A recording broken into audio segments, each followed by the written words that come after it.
ರಾಯರನ್ನು ನೆನೆದಾಗ ಸೋಲೇ ಇಲ್ಲ, ರಾಘವೇಂದ್ರ ಎಂದಾಗ ಭಯವೂ ಇಲ್ಲ.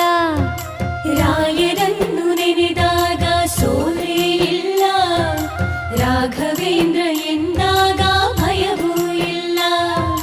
ತಾಯಿಯ ಮಮತೆ ತೋರು ಗುರುವು ಇವರು, ತಾಯಿಯ ಮಮತೆ ತೋರು ಗುರುವು ಇವರು, ಬದುಕಲ್ಲಿ ನೆರಳಾಗೋ ತಂದೆ ಇವರು, ಬದುಕಲ್ಲಿ ನೆರಳಾಗೋ ತಂದೆ ಇವರು.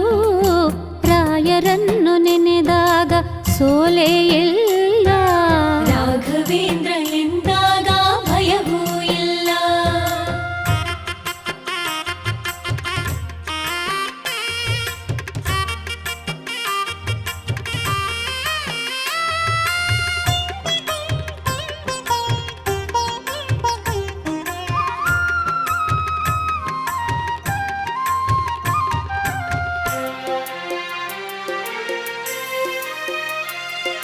ಸರಸ್ವತಿಯ ವರಪುತ್ರ ಗುರು